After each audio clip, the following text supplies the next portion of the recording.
Hi అండి, welcome back to my channel Yashasvi world. ఈరోజు వీడియోలో నేను కొబ్బరి పచ్చడి ఏ విధంగా తయారు చేస్తాననేది చూపించబోతున్నానండి.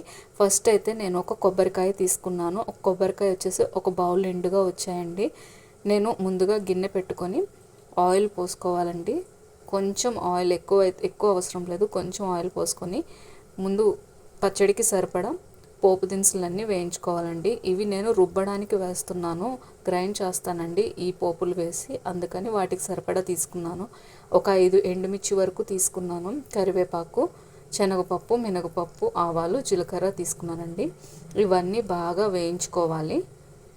ఇవి బాగా వేయించుకున్న తర్వాత మనం కోసి పెట్టుకున్న కొబ్బరి ముక్కలు ఉన్నాయి కదండి, అవి కూడా వేసి బాగా కలుపుకోవాలండి.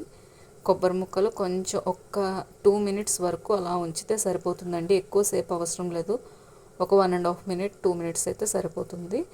వాటిని చల్లారిన తర్వాత మిక్సీ జార్లో వేసుకొని వెల్లుల్లి, చిన్న చింతపండు, ఎక్కువ అవసరం లేదండి, టేస్ట్కి సరిపడా చిన్న చింతపండు వేసుకుంటే సరిపోతుంది.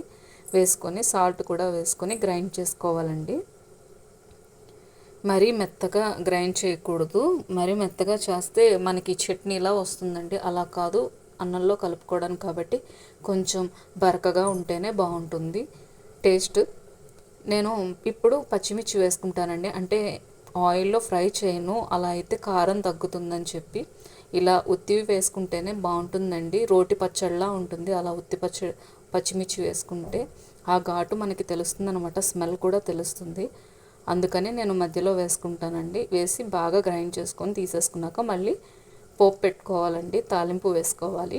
మళ్ళీ కొంచెం ఆయిల్ వేసుకొని ఇందాక వేసుకున్న సేమ్ పోపు దినుసులు మాత్రమే వేసుకోవాలి. ఎండుమిర్చి, కరివేపాకు, శనగపప్పు, మినపప్పు, ఆవాలు వేసుకొని జీలకర్ర వేసుకొని బాగా కలిపి పచ్చడిలో వేసేసుకోవడమేనండి.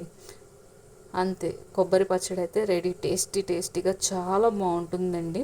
కొబ్బరి పచ్చడి మన ఇష్టం, ఒక్కొక్కటి ఒక్కొక్క రకంగా చేసుకుంటారు, మన ఇష్టం అండి. వీటిలో మామిడికాయ వేసుకోవచ్చు, టమాటో వేసుకోవచ్చు, చాలా రకాలుగా చేసుకోవచ్చు.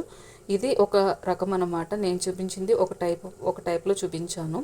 మిగతావి కూడా నెక్స్ట్ వీడియోస్లో పెడతాను, చూసేయండి. ఈ విధంగానే నా వీడియోస్ అన్నిటిని సపోర్ట్ చేయండి ప్లీజ్ అండి. లైక్ చేయండి, షేర్ చేయండి, సబ్స్క్రైబ్ చేసుకోండి. Thank you for watching video. Bye.